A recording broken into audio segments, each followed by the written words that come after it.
Olá, seja bem-vinda, seja bem-vindo você também ao Eldorado em Campo, está começando agora e comigo aqui está o Gustavo Lopes. Tudo bem, Gustavo? Tudo bem, Raíssen, ouvintes, um grande abraço a todos. E o nosso entrevistado hoje começou a sua carreira no rádio e teve como escola somente o Osmar Santos, só isso. Na televisão também participou de momentos históricos do esporte nacional e também mundial, e além de futebol, esteve presente em Olimpíadas, corridas de Fórmula 1, hoje sim, hoje não, já estou dando a dica, entre tantas outras modalidades. E aos 61 anos, 35 deles na Rede Globo, nosso convidado agora parte para novos desafios na carreira. E hoje sim, né? Quem está com a gente aqui é o Kleber Machado. Kleber, bem-vindo, tudo bem? Fala aí, Raíssen, é um prazer estar aqui com vocês, Gustavo, todos os ouvintes, quem está acompanhando em todas as plataformas, o prazer é meu.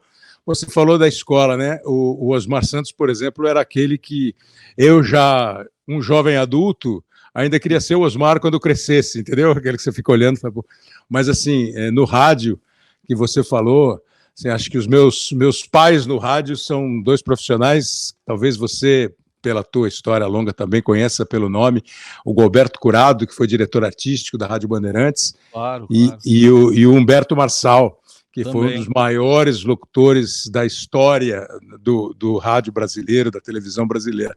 Mas a carreira, eu acho que é longa, mas é agradável. É um prazer estar aqui com vocês. Legal. Prazer é todo nosso, Kleber. Eu queria começar perguntando para você sobre esse passo adiante que você está dando na sua carreira, né? 35 anos de TV Globo, narração esportiva em TV aberta. De repente, você parte para essa onda de transmissões em streaming, também narrou a final do Campeonato Paulista na Rede Record, mas queria que você falasse um pouco como é que você vê essa pulverização de transmissões esportivas e a chegada dos streamings nessa modalidade. Bom, Gustavo, assim, no meu caso, acabou sendo por circunstância, né? No momento, a gente sempre está esperto e atento e ligado no que está acontecendo por aí. Já estava claro essa pulverização dos direitos, das transmissões, várias plataformas, em canais de YouTube, nos streamings. Você tem hoje praticamente todas as competições nos streamings, que o cara tanto pode ver na televisão, na TV linear, seja ela aberta ou fechada, como também tem acesso nos vários aplicativos aí de empresas grandes que estão entrando numa concorrência que é saudável do ponto de vista de nós profissionais, ela é saudável na medida em que abre um mercado de trabalho maior. É mais ou menos, fazendo uma comparação, você tinha só as TVs abertas e você tinha ali 3 narradores na Globo. A Bandeirantes tinha mais, porque a Bandeirantes viveu aquele momento brilhante de canal do esporte, então precisava ter mais narradores. As outras emissoras tinham 3 narradores, assim. Com a chegada da TV a cabo e os canais esportivos, 24 horas esportivos, Sport TV, ESPN, depois a Fox, depois o Esporte Interativo, a Band Esportes. Então, só pelo tanto de canal que eu falei e pelo número de horas, 24, você precisava ter um aumento de profissionais. O streaming chega para aproveitar profissionais que já estão no mercado e, imagino eu, também para criar novos profissionais, né? Pegar gente nova. Eu fui fazer o jogo, a gente está gravando essa conversa nossa na quarta-feira. Na terça-feira eu fiz o meu primeiro jogo lá no Prime, e a garotada que estava cuidando da transmissão, tudo garoto de 30 anos de idade, assim, em média, de 30 para baixo, você entendeu? Então é um novo momento, que é interessante. Agora, acho que no nosso caso, no caso dos veículos, como fazer a audiência descobrir onde está o jogo. Acho que esse é um segredo que precisa ser desvendado, é um caminho que precisa ter a boa e velha divulgação, como você vai saber. E o jeito de transmitir, uma vez eu fiz um podcast, eu, o Luiz Roberto e o Galvão Bueno.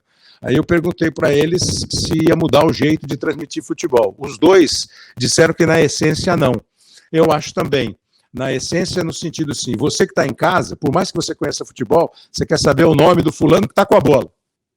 Você gosta de uma conversinha paralela, mas uma conversinha. Se ela for uma conversona, você fica excluído. Então, acho que na essência, o modo de transmitir vai ser mais ou menos o mesmo. O que entrou definitivamente no cardápio é uma informalidade, um jeito mais próximo de conversar, até por esses tempos, com rede social, com manifestação imediata, você vai obrigatoriamente ser um pouco mais próximo de quem está acompanhando, seja por onde for. Ô Kleber, e embora você esteja no começo, né, um recomeço agora no streaming, né, você já conseguiu perceber alguma diferença aí na interação com o público? Muda o público, é outro público, é mais molecada? Você percebeu alguma diferença já? Pois é, mas ainda não. Aliás, na nossa vida, a gente sempre lidou muito com os números, né, de audiência. Nas nossas transmissões, de tempo em tempo, alguém conta para a gente. Quando não conta, nós perguntamos, quanto é que está dando? Quanto é que está dando? Com quanto a gente entrou? Como é que está agora? A gente sempre teve esse tipo de preocupação. Além, obviamente, do conteúdo da transmissão. A primeira pergunta que eu fiz para o pessoal é assim, vocês conseguem ter uma avaliação imediata de quem está vendo, quantas pessoas? Me responderam que não, que demora alguns dias para que você saiba quantas pessoas entraram, quanto tempo ficou.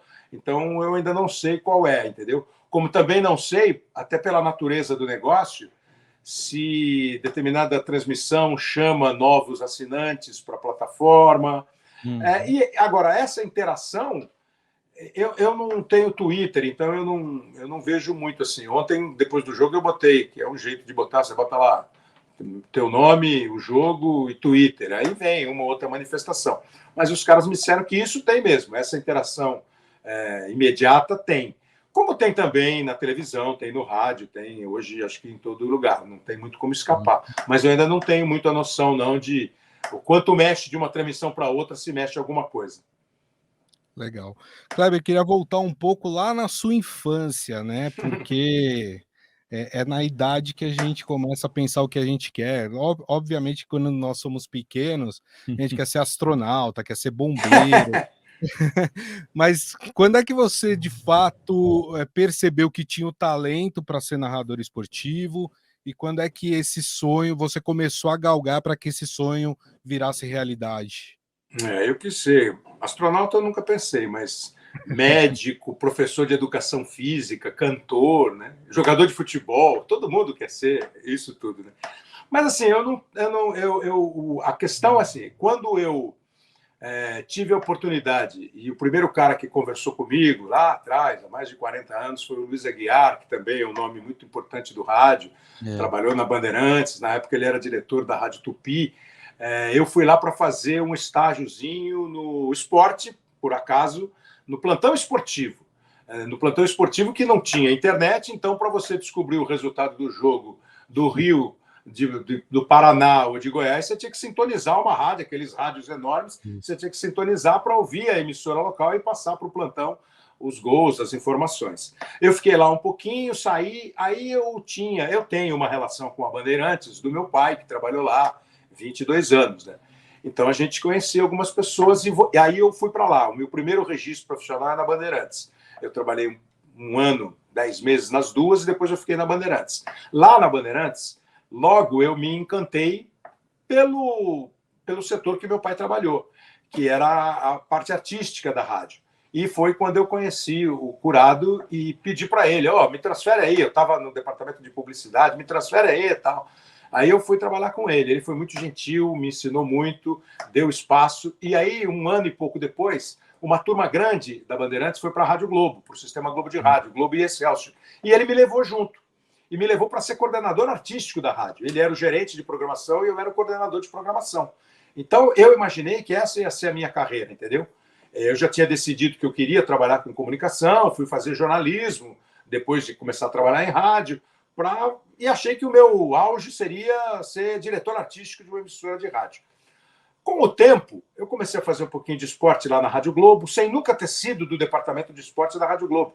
Sempre trabalhando na programação e fazendo um biquinho ali no esporte nos meio e fins de semana.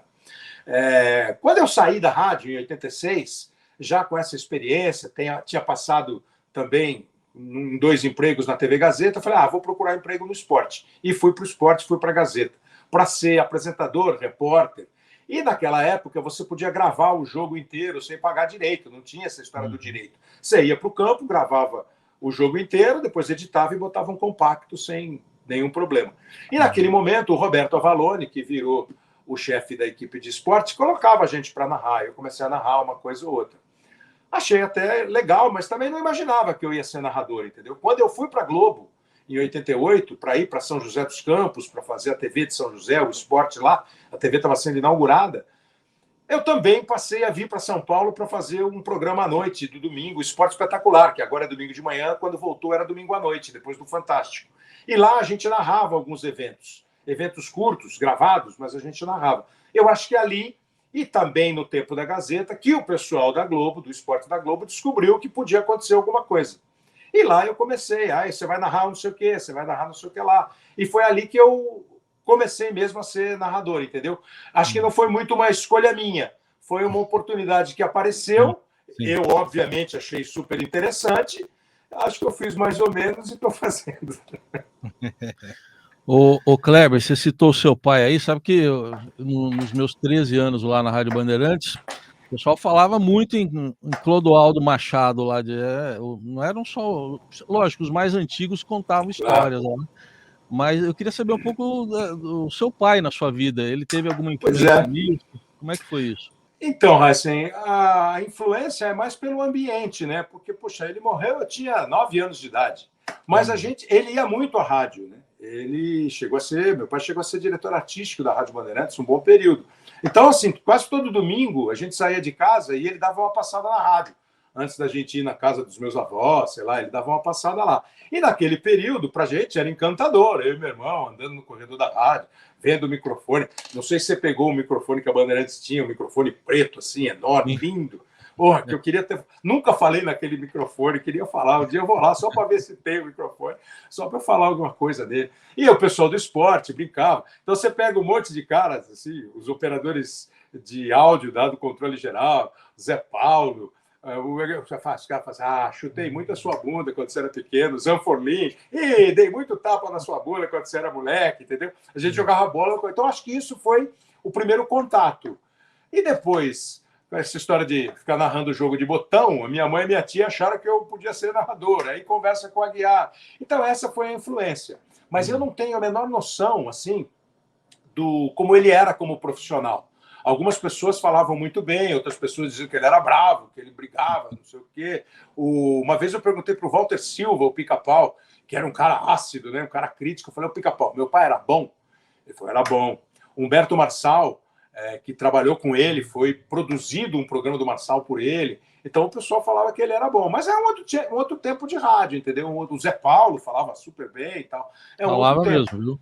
Falava muito bem, todo o tempo. Tal. Mas então, de oportunidade, de chance. Acho que o Zé me contou que foi ele que falou, Zé, o Zé chegou e falou assim, não quero mais fazer futebol, vai para o jornalismo e tal. Enfim, mas essa é a influência, entendeu? Eu acho legal ter a história e ter, quando você pega os caras mais antigos, ter essa referência positiva. Pô, uma vez o Estevam Simões, não sei se você cruzou com o seu Simões lá, que era o chefe da técnica, o seu Simões me mostrou um comunicado, um memorando dele, da direção artística e ele chamava o Estevam Simões de Simone, para Simone, e dando lá alguma orientação. Isso é legal, né? Isso é legal. E o Kleber, ouvinte de rádio, o que você gosta de ouvir no rádio, Kleber? Tudo, Gustavo, tudo. Outro dia eu estava no programa do Flávio Rico, lá no R7, no portal da Record, e falei sobre isso, e falei que eu via um programa da Rádio Gaúcha, que começa meia-noite, acaba às 3 horas, chama Esporte e Companhia, e falei o nome do apresentador, o Rafael Colli. Pô, o cara me mandou uma mensagem. Pô, mas estou muito feliz contigo, porque tu falaste e tal. Aí outro dia eu conversei com ele no programa. Eu ouço tudo. Esses aplicativos agora de rádio, você consegue ouvir tudo. Então, assim, eu durmo ouvindo rádio. Então, de vez em quando eu ouço a Rádio Gaúcha. Quando eu quero ouvir música brasileira boa, eu ouço a Rádio Cultura, AM, veja você. Ouço bastante a Eldorado, fico ouvindo a Eldorado, e aí começa às 6 horas o jornal com o Heisen e com a Carol, eu fico ouvindo. Eu ouço bastante. Nos últimos tempos, eu ouvi mais a Eldorado, tenho ouvido mais a Eldorado. Aí, de vez em quando, eu dou uma variada para ver o que estão fazendo. Mas eu ouço tudo. Tenho até... eu adoro, né? Essa história de trabalhar na artística de rádio, até hoje eu fico imaginando, fazendo programação, bolando. Pô, o Emanuel Bonfim podia mexer aqui, fazer aquilo ali, botar aquele programa lá, sabe? Mas vem cá, a Bandeirantes, puta, se ela tirasse isso aqui, botasse aquilo lá, eu fico imaginando assim, mas fico só para mim, né? Guardo só para mim. Os meus planos são ótimos, porque eles nunca são praticados. Então, eles são ótimos. Mas eu ouço tudo, eu gosto muito. Fico meio bravo quando os caras falam que o rádio não é mais nada. Eu acho que eu acho que ele tem uma penetração boa. Talvez hoje tenha menos audiência, tenha uma dificuldade no mercado publicitário, como várias empresas têm, mas acho que ele é um baita companheiro. Às vezes eu penso que ele podia ser feito de um jeito um pouco mais, se não a antiga, um pouco mais eclético. Às vezes eu acho que ele está muito segmentado, entendeu? Mas isso é uma discussão para outro fórum. E só um esclarecimento, a gente não fez nenhum pix para o Kleber falar bem da Eldorado. Não fizemos pix nenhum. Não, mas se você quiser, eu posso fazer algumas críticas aqui. Não, eu vou passar o contato do Emanuel para você fazer as críticas. Eu ia até te perguntar isso, Kleber. Bom, primeiro agradecer pela companhia, né? Que você está com a gente amanhã, mas queria saber se você ali ouvindo, o que te dá, assim, o que te deixa bravo quando você ouve no rádio, assim, alguma notícia, a situação política, enfim, o que te deixa mais bravo e o que te deixa mais leve? Então, o que mais, assim, o que me incomoda um pouco é quando a atração fica muito longa, sabe? O comentário é longo, a resposta do entrevistado é longa, o assunto se prolonga demais. Eu acho que a gente perde um pouquinho o foco. Até porque o rádio tem essa característica, no caso, né, de você poder ouvir e fazer outra coisa. Se começa a ficar uma coisa assim muito, muito prolongada, talvez o cara perca um pouquinho. Mas acho que isso é de todos os veículos hoje em dia, né? Com aquilo que eu te falei de segmentação, como você tem emissoras que são 24 horas de jornalismo ou 24 horas de não sei o que lá, nem sempre você consegue preencher o conteúdo todo se você não alongar, se você não esticar demais. Agora, em termos de conteúdo mesmo, de notícia, o que me deixa assim um pouco em dúvida, eu não sei o que você pensa, mas assim, a gente pega um assunto e esse assunto está muito vivo e nós vamos em cima do assunto e destrinchamos o assunto. Exemplo, Covid-19. Teve um momento que a Covid-19 abria, era o primeiro, o segundo, o terceiro bloco e terminava o jornal. Né? E a gente entrevistava infectologista, a gente entrevistava médico, a gente entrevistava pessoas que sofreram com a Covid e tal. Num determinado momento, quando baixou um pouquinho, os números da pandemia baixaram um pouquinho, a gente absolutamente esqueceu. Verdade. Aí a gente não lembrou que tinha que forçar uma terceira dose, uma quarta dose, que a gente tinha que perguntar se tinha vacina, porque podia subir de novo. Quando subiu de novo? E agora não tem vacina, sabe? Eu acho que a gente está, como diria o pulo do gato, né? O pulo do gato antecipa o fato. Acho que a gente, às vezes, não está antecipando. A gente está navegando conforme a água. Isso é o que mais... E sinto um pouco falta de... um pouco mais de entretenimento, você entendeu? Eu acho que, quando eu falo de uma programação eclética, eu acho que um jornal, ele pode dizer que vai ter show do Caetano Veloso e, eventualmente, ouvir o Caetano Veloso. Boa. É isso que eu acho que podia ter, entendeu? Queria voltar um pouquinho para o esporte. Você lembra da primeira narração que você fez quando começou a sua carreira como narrador? Na Gazeta, eu não lembro. Esses VTzinhos assim, eu não lembro. Eu lembro que eu narrei bastante coisa, futebol, narrei de uma corrida... Não lembro nem que categoria no Autódromo de Interlagos, que a gente fez a corrida de cima do ônibus de transmissão, porque não tinha cabine e era o lugar que você tinha mais acesso. Imagina aquele papelão cobrindo o monitor, porque o sol batia e você não via nada. Mas era onde você tinha uma visão mais ampla do autódromo. Na Globo, a primeira transmissão que eu fiz, aliás, eu estava sentado um dia na redação, tal, eu saía de São José e passava, uma vez, duas por semana, eu passava na redação de São Paulo, né? Que era onde eu queria estar. Aí, uma vez, o coordenador de transmissão, o produtor executivo, Adilson Perrone, perguntou para o Ciro José, que era o diretor de esporte: Ciro, nós vamos transmitir Corinthians e Tiradentes pela Copa do Brasil? Ele falou: vamos. E quem vai narrar? Ele apontou para mim: ele. Eu falei: eu? Ele falou: não quer? Eu falei: não, quero. Então, acho que esse foi o primeiro jogo. O Corinthians meteu uma goleada, o Tiradentes era de Brasília, o técnico era o Dadá Maravilha, o Neto fez gol, foi acho que 5 para o Corinthians. E o primeiro jogo que eu lembro de ter feito na rede, esse eu não esqueço também, um pouco antes da Copa de 90, a Globo transmitiu, não sei por qual razão, um amistoso entre Uruguai e Inglaterra, um pouco antes da Copa. E aí eles me mandaram para o Rio para fazer esse jogo. Primeiro jogo na rede, o comentarista era o Chico Anísio, vê só. Eu olhava por lá e falei: pô, que é esse? Chico Anísio. O Chico Anísio. E o Chico Anísio comentando o futebol. Ele teve a tirada ótima. O jogo acho que empatou 1-1. O cara do Uruguai bateu uma falta. O goleiro da Inglaterra era o Tilton. Ele tinha 40 anos de idade. Aí o cara bateu a falta, ele se esticou todo e não alcançou, né? E o Chico não fazia graça nas transmissões. Aí o Chico falou assim, Kleber, com 39 chega, com 40 não chega mais essa bola. Não precisa fazer piada, né? Não precisa fazer piada. E aí eu lembro que o Antônio Zimmer, que era um dos diretores da programação, falou assim, o Boni ligou aí, perguntou quem estava narrando o jogo e tal. Aí se reclamou, mas não reclamou, só perguntou. Aí eu fui fazer a Copa de 90. Essas foram as primeiras transmissões que eu tenho, assim, bem claras para mim. Legal. Ô, Kleber, o famoso hoje sim, hoje não, eu vou falar um pouco de bordões. Não, eu queria falar um pouco de bordões, porque a gente tem muito bordão no rádio, na televisão. Agora, o seu, eu não sei se você vai concordar comigo, surgiu fruto de uma indignação, né? Você estava ali narrando, achando que hoje não. No fim, hoje sim. O sim virou uma coisa negativa, na verdade, ali na transmissão. Como é que surgiu isso aí? Você se indignou na hora mesmo? Que a gente você se indignou Vamos explicar, com o Schumacher e o Rubinho, né? O Rubinho deixando o Schumacher passar. Então, Heisen, eu não sou um locutor de muito bordão, não, né? Eu tenho um jeito de abrir a transmissão, meto um profundo do gol quando sai o gol, aparece uma frase ou outra. Hoje sim, eu demorei para usar, aí de uns anos para cá eu comecei a usar no futebol. Em alguns momentos, não uso todas as vezes. Acho que ele marcou mais para o público, e você não imagina que há 20 anos eu passo pela rua e ouço alguém falar, hoje não, hoje sim, olha o Romarinho, entendeu? É as coisas que eu fico ouvindo na rua. Me surpreendi o ano passado quando vieram pedir reportagens sobre os 20 anos do hoje não e hoje sim. Então marcou.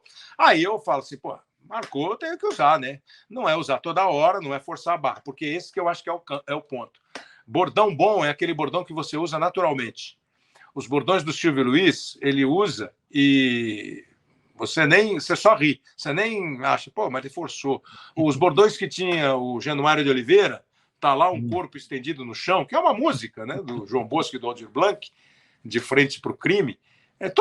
Todo jogo tem um corpo estendido no chão, não tem muito como escapar. Então, não é forçado. Eu não gosto muito quando você percebe que aquele bordão está sendo colocado na transmissão por obrigação. Entendeu? E esse hoje sim surgiu assim mesmo, quer dizer, o Barrichello, um ano antes, tinha dado o segundo lugar para o Schumacher, na mesma corrida da Áustria, 2001. O Schumacher precisava daqueles pontos para ser campeão. Em 2002, ele não precisava daqueles pontos, o campeonato estava mais no começo, e o Barrichello fez um ótimo fim de semana. Então eu falei isso durante a transmissão, no meio, e o Reginaldo Leme falou que não apostaria que a Ferrari não repetiria a troca. Eu falei, eu vou apostar. E na última volta eu fiquei todo grandão, eu falei que eu ia ganhar a aposta, entendeu? E ele veio, ano passado aconteceu, mas hoje não, ele freia, digo, hoje sim. Aí eu pergunto, né? Hoje sim? Aí a indignação veio na sequência. A Ferrari não precisa fazer isso, não tem o menor motivo. A torcida vaiou, o Ralf Schumacher, irmão do Michael, passou por ele olhando assim, o que você fez? Ele trouxe o cara. Então foi mesmo uma indignação. Por muito tempo, eu acho que os nossos colegas de imprensa que analisam televisão começaram a considerar uma gafe. E eu por muito tempo fiquei pensando, gafe ou natural? Eu acho que foi natural. Por isso que eu passei até a usar. O podcast lá chamava Hoje Sim.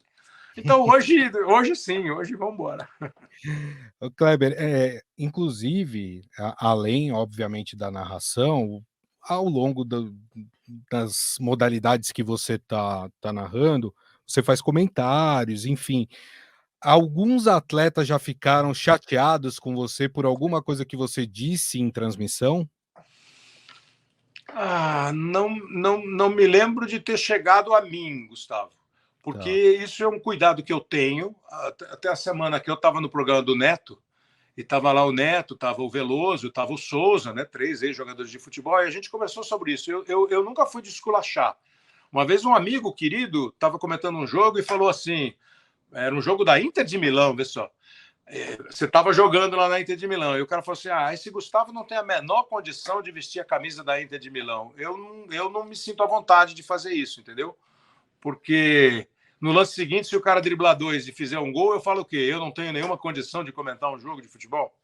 Entende? Eu acho que o futebol, o esporte tem muito isso. Claro, tem uma hora que você tem que criticar. Pô, fulano errou, fulano falhou, o goleiro frangou. Não tem muito como, mas eu nunca tive muita... Uma vez eu fiquei chateado, agora, não faz muito tempo. Eu estava fazendo Bem Amigos e o Patrick, que estava no São Paulo e foi para o Atlético, estava dando uma entrevista. E a conversa era assim: pô, Patrick, os caras às vezes reclamam que você não está em forma. Ele falou: pois é, às vezes ficam falando, mas eu estou em forma. Mas é assim, né? Quando eu ganho o jogo, eu estou magrinho. Quando eu perco o jogo, eu estou gordão. Alguma coisa assim, ele falou. E aí eu brinquei com ele de alguma jogada que ele errou, alguma coisa assim. Fazer, hoje você está gordo, então, né? Nessa jogada você estava gordo. Pô, os caras começaram a escrever que eu chamei o Patrick de gordo, entendeu? Pô, aí eu entrei em contato com o São Paulo e liguei para ele. Falei: pô, Patrick, você ouviu esse papo aí? Ele falou: eles tiraram do contexto. Ele me pareceu ter compreendido. Porque eu acho que não dá. Eu posso chegar e falar assim: pô, Raíssa, o jornal ontem não foi bom. Agora dizer, pô, o jornal é uma porcaria, o Raíssa não serve para apresentar o jornal, eu acho um exagero, sabe? Bom, você que costuma dizer também que árbitro a gente não elogia antes de acabar o jogo, nem goleiro, né? Mas como é que é trabalhar com ex-jogadores? Acho que você passou por essa transição também, de no começo trabalhar mais com jornalistas, como você, comentaristas, e depois mais com jogadores. É muito diferente? Como é que você vê isso? Então, a coisa foi mudando. Quando eu comecei na Globo, eu comecei mais fazendo intervalo. O intervalo era feito do estúdio. O narrador ia para o estádio e um apresentador ficava no estúdio para fazer o intervalo. Nesse período, que era um campeonato paulista, o comentarista era o Juca Kfouri. E o Juca ficava no estúdio. Então o Juca estava comigo no estúdio. Ele comentava, o Oliveira Andrade narrava a maioria dos jogos, o Oliveira no estádio, o Juca no estúdio comentando o jogo e o Juca comigo no intervalo. Logo depois veio o Raul Plasma, o ex-goleiro, que ficou um bom tempo com a gente. Mas havia uma variedade, assim, né? Uma variação. Comentarista, jornalista, comentarista. No Rio, nós tivemos o Sérgio Noronha. E aí começou a ter, na Globo, um número maior de jogadores comentando. Eu acho que, para mim, o Sport TV andou fazendo isso. A formação ideal é um jornalista e um jogador, um ex-jogador, entendeu? Então faz o Lédio Carmona e o Pedrinho. Eu acho que é um jeito legal de você fazer, porque você tem as duas visões, você tem conteúdos diferentes, conforme a situação. Um jornalista ele vai ter um pouco mais de facilidade para contar alguma coisa, para analisar alguma coisa. Em outros, o jogador de futebol é, obviamente, um cara que viveu aquilo. Eu nunca tive coragem de dizer que no vestiário acontece tal coisa, que naquele jogo o técnico devia ter feito tal coisa, porque esse ambiente eu não conheço. Eu não sei se no vestiário, antes de uma decisão, o cara está tenso, está todo mundo quieto, se eles tocam samba, se é o mesmo ambiente. Então, eu pergunto para o ex-jogador. Né? Agora, jogo de bola, a gente joga bola desde moleque. Então, saber se o cara dominou mal, se o cara chutou errado, dá para você ver. Mas o sentimento, o que acontece, o que passa pela cabeça de um jogador quando está o jogo aos 40 minutos, ele está ganhando ou perdendo, a gente só sabe de pelada. Pelada não conta. Aí vale o jogo para valer, o jogo que está valendo um título de verdade. Então, eu acho que tem espaço para os dois. Não sei como vai ser, mas acho que tem espaço para os dois. Acho que hoje está sendo mais assim, né? O SBT tem comentarista técnico, jornalista e tem ex-jogador. A TNT, às vezes, convida um ex-jogador, mas tem muitos jornalistas. Os canais... A ESPN tem basicamente jornalistas comentando os jogos. Então, acho que está com um espaço que dá para dividir na boa. Kleber, quantas vezes você já ouviu a seguinte pergunta: para qual time você torce? Você é santista de fato? Quantas vezes? Eu já ouvi a pergunta? Todas. Todas as vezes. Todas as vezes.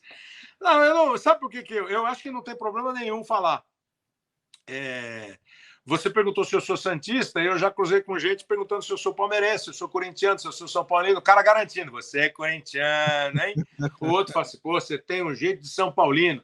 Eu tenho um amigo de 40 anos que outro dia ele falou para mim, pô, você é palmeirense? Eu falei assim, não, eu não sou palmeirense. Ele falava, não, é sim. Então, eu acho que o público ele se divide entre entender e não entender o time que o cara torce. Os caras mais descolados, eles entendem. O cara mais ranzinhos, ele acha sempre que você está torcendo, porque o normal é o cara sempre achar que o narrador está torcendo contra o time dele.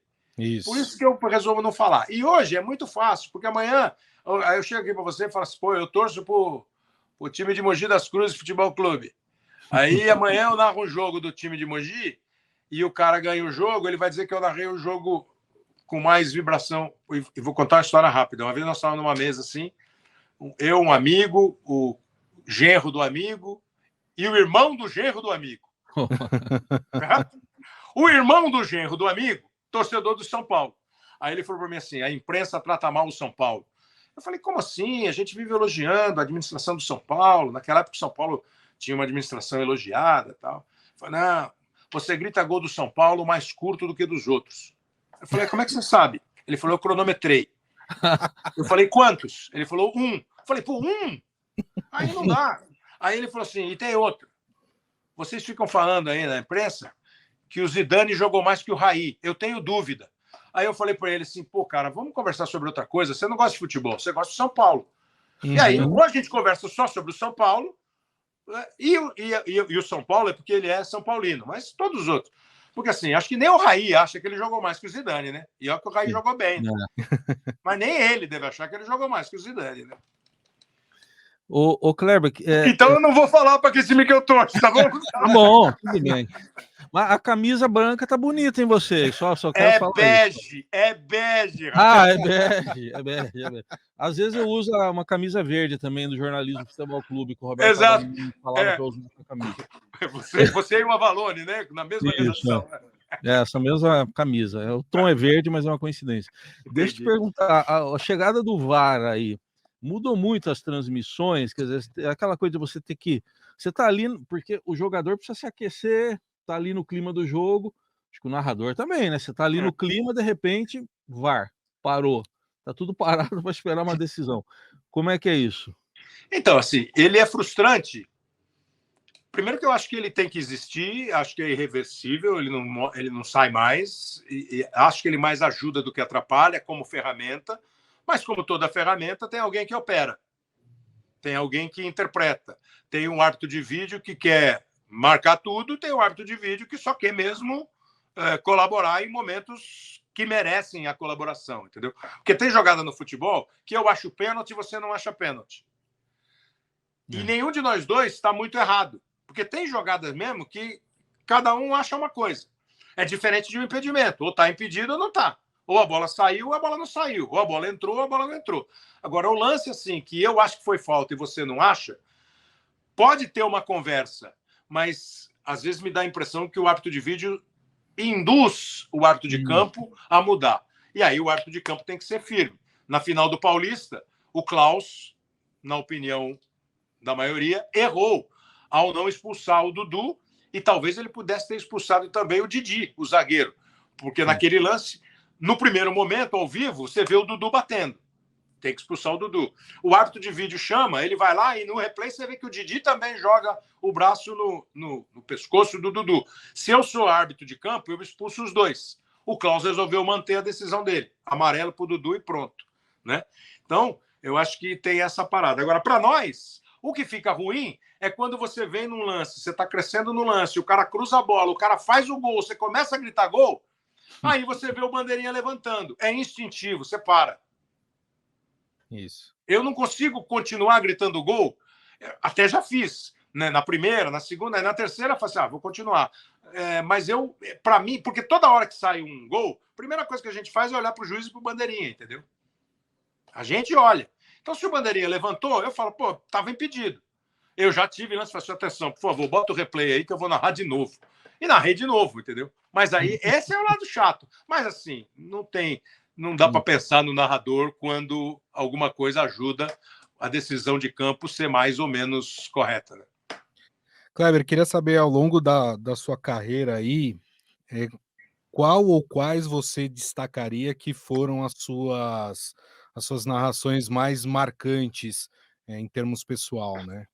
Puta, é difícil, Gustavo. Sabe quando você pergunta para um cantor, para um compositor, qual é a melhor música dele, ele responde sempre que toda música é como um filho, que eu não tenho como escolher e tal. É muito difícil. Mas, assim, Vamos pensar nas que eu considero mais marcantes para efeito de público, vai. Sem dúvida nenhuma, a corrida de 2002 na Áustria, o tal do Óleo Romarinho, no jogo do Corinthians com o Boca lá em Buenos Aires. O Fernando Praz deu uma entrevista para mim outro dia e falou que um torcedor do Palmeiras mandou uma foto para ele com uma tatuagem no braço escrito: se o Praz fizer, o Palmeiras é campeão. Que eu falo isso na final da Copa do Brasil de 2015, que foi para os pênaltis, e o Praz vai bater o último pênalti. Aí, no último pênalti, foi, o goleiro vai bater o pênalti. Se o Praz fizer, o Palmeiras é campeão. Se o Praz fizer, o Palmeiras é campeão. E o Praz faz o gol. O cara tatuou no braço, você entendeu? Olha. Então, isso marca. Agora, para mim, assim, transmissões legais. Uruguai e Gana em 2010, na Copa do Mundo, o pênalti do Suárez. As finais de Libertadores de 11, com Santos e Pearol, 12, Corinthians e Boca, e Atlético e Olímpia em 13. Eu fiz um jogo de Copa do Mundo em 98, a semifinal, França e Croácia, que eu não vou esquecer nunca. A semifinal de 2006, que a Itália ganha da Alemanha, no finalzinho do jogo, um gol do Grosso e um gol do Del Piero. Eu acho que foram transmissões legais. E às vezes tem transmissões que passam assim, sei lá, Flamengo e Palmeiras agora, Supercopa. Eu acho que eu fiz uma bela transmissão. A primeira final da Copa do Brasil do ano passado, Corinthians e Flamengo, acho que eu fiz uma transmissão legal. Pra gente, transmissão legal é aquela que você consegue pegar os lances, não perder nada, dar um tom, ter a descontração. Agora, errar um nome, errar um outro, todo mundo erra, porque quando você diz na sua casa que eu errei o nome, eu não tenho a menor ideia se você acertou, né? Eu não tenho a menor ideia. Quando eu erro, eu percebo que eu errei, eu falo, pô, errei, não é o Gustavo, é o Heisen. Agora, se você em casa fala assim, pô, Kleber, não é o Gustavo, é o Heisen, e aí fechar no Heisen, aí você vai, eu errei. Mas você não está no ar, né? Então não tem. Exato. Sim. É verdade. Aliás, né, é importante a gente perguntar também sobre gafes, né? As que ficaram marcadas aí na sua cabeça. O do hoje não, hoje sim, a gente já explicou que não foi uma gafe, né? Eu foi acho que um momento de indignação. Mas teve algumas outras que você classificaria como gafes? Sim, erros, assim, pô, um dia eu ultrapassei um cara na Fórmula 1 e o cara tava ultrapassando um retardatário. Eu ultrapassei. Fulano, ultrapasse! Era retardatário. Uma vez eu falei que um fulano largou bem, o fulano tava no boxe, largando o boxe, entendeu? Essas são as que mais me incomodaram, a mim. Tá. Gafe fortes, por exemplo, em programa. Um dia tava o Péricles Chamusca no programa, o técnico. Foi campeão, foi campeão da Copa. Hã? Essa foi boa. Pô, campeão da Copa do Brasil, no Santo André, estava com destaque. Aí ele chegou no programa do Sport TV, pô, técnico, campeão, cara, onde tem o Chamusca? Apelido, né, pô? Ele falou, da família, né? Meu sobrenome, Chamusca. Eu falei, pô, perfeitamente. Então, você vê aquela cara de tonto, não saber que o cara chama Chamusca. É que nem o Gabriel Menino. O Gabriel Menino chama Gabriel Menino. Transmissão aí, que é sobrenome, né? Pois é, eu achei que era apelido. Aí eu fui ler, o nome dele é Gabriel Menino mesmo. Mas tem um monte. Mas vamos pensar, as derrotas a gente esquece, né? Melhor, né? Melhor. É bom. Melhor. Ô Kleber, você citou também aí transmissão de estúdio, transmissão no estádio. Lógico que a tecnologia avançou muito, né? Tem muito mais condição hoje para uma transmissão do que tinha no passado. Mas para você, o clima do estádio faz muita diferença? Estar no estádio? Ou tem alguma desvantagem também? Você perde em alguma coisa? Vantagem e desvantagem você vai ter em qualquer circunstância, né? Mas, por exemplo, quando você fala assim, a tecnologia aumentou muito. A tecnologia aumentou muito no jeito de fazer a transmissão, né? Sim. No tanto de câmera, no tanto de recurso, nas informações gráficas, enfim. Mas, por exemplo, quando a gente vai fazer um jogo no estúdio, muita gente, quer dizer que vocês têm lá uns 4 telões com vários ângulos. Não. Nós temos uma televisão como a tua, na tua casa, eu vejo o que você vê. A gente não vê nada mais. A gente vê o que você vê. Uma transmissão é assim, entendeu? Então não tem esse tipo de recurso para eu saber quem não está com a bola, não tem nada disso. No campo, você tem o teu olho indo para um canto e outro, além da transmissão, né, da tecnologia, da transmissão em si, você vai buscar o detalhe, sei lá, o cara tá lá longe, eu não consigo ver quem é, eu bato o olho aqui no monitor, se a imagem está perto, eu já identifico mais o cara. Mas eu acho que o clima do estádio é muito legal. O clima do estádio faz uma diferença boa. O caminho para o estádio já faz você entrar muito mais no ambiente, porque vou eu, você que vai comentar, o Gustavo que vai ser o repórter, e a gente já vai conversando sobre o jogo. Enquanto quando você faz no estúdio, você vai sozinho para o estúdio, chega lá e às vezes ir fazer uma corrida no autódromo, você fica 3 dias no autódromo. Então você fala daquilo, você vive aquilo. Então eu acho que esse é o lado bom. Agora, de vez em quando você vai perder alguma coisa. Mas, sim, eu acho que o ideal dá para fazer no estúdio e tenho convicção de que muitos telespectadores nem percebem se você está no estúdio ou no estádio. Aí eu acho que é um elogio a nós, a gente se vira bem, entendeu? Mas o estádio e o local da transmissão tem um ambiente que é mais bacana. Claro. Bom, você já transmitiu diversas modalidades, né, Kleber? Fórmula 1, a gente falou que a gente lembra, assim, né, mas ficou mais marcante, Olimpíadas, enfim, futebol, né, que a gente está falando até agora. Como é que funciona esse processo para o narrador de mudar essa chavinha? Quer dizer, estou narrando futebol, amanhã tenho que narrar Fórmula 1 e daqui 3 dias tenho que narrar uma prova de atletismo. Como é que funciona isso para você? Acho que não tem muito chavinha, não, sabe? Você falou de transmissões, por exemplo, eu transmiti a medalha de ouro do Rogério Sampaio em 92. Foi um espetáculo. Foi uma delícia. Eu transmiti uma derrota da seleção brasileira de vôlei, que era campeã olímpica de 92, em 96, quando ela perdeu para ainda a Iugoslávia, um jogo, acho que nas quartas de final, e ficou fora do pódio. Mas foi um grande jogo. Eu transmiti a medalha de ouro da Mal Rimadi. A gente ganhando uma medalha de ouro no atletismo, salto. E a filhinha dela falou: mãe, eu queria de prata, é mais bonita. E ela chorando porque estava conversando com a filha e ganhou a medalha de ouro. Agora, acho que não tem chavinha. O que tem, assim, quando alguém me pergunta, o que eu preciso fazer para ser narrador, para ser jornalista esportivo? Para ser jornalista, você precisa gostar de notícia. Então, você precisa gostar de notícias, assim, de fatos, de gente, de interpretação, de personagens. Então, você precisa estar sempre... O Heisen não sai do jornal, entra numa caverna e amanhã ele vai descobrir o que está acontecendo. Ele está o dia inteiro sabendo o que está rolando, vendo notícia, vendo alerta e tal. Acho que com o esporte é a mesma coisa. Você passa o dia inteiro lendo, vendo, sabendo. Eu preciso saber que o Flamengo não tem mais o Vitor Pereira como técnico. Eu não posso saber amanhã, a hora que eu vou fazer Flamengo e Maringá. Tem que saber já hoje. Saber. Então, você está bem informado. E pro narrador, essas diversas modalidades, você precisa entender, obviamente, um mínimo da regra, e aí, nessa hora, é que os comentaristas que são ex-atletas ajudam muito.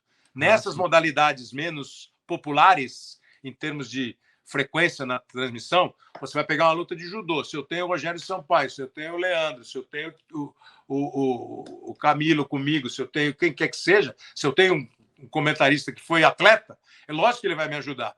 Porque você acha que dá para guardar? Não, ele fez um Hashimigashi, fez uma pegada Roshi-Kinda, mas não tem chance. Então, você tem... Agora, tem uma outra coisa. Além do vocabulário, né? Cada esporte tem um vocabulário um pouco mais próprio, tem o ritmo, Gustavo. Uma coisa é você narrar um jogo de futebol, outra coisa é você narrar um jogo de vôlei. O ritmo da transmissão é outro. O jogo de vôlei se decide em 1, 2, 3 toques. O ponto. Né? Então, não adianta você ficar divagando muito. Você sacou recepção, levantamento e corte. Aí é um outro ritmo de transmissão. O basquete é a mesma coisa. O futebol é diferente, a Fórmula 1 é diferente. Eu acho que é mais isso. Você perceber qual é o ritmo de cada esporte. E só para complementar a resposta, tem algum esporte que você não narrou e gostaria de narrar? Essa é boa, hein? Puxa, não sei, eu narrei um monte de coisa. Eu nunca narrei, por exemplo, um jogo de futebol americano. Acho que teria dificuldade para narrar, que também é muito complexo. Beisebol, então, não dá para ter ideia. O cara falou, não saiu daquele negócio virtual. Eu falei, meu Deus. Mas assim, eu narrei acho que quase tudo.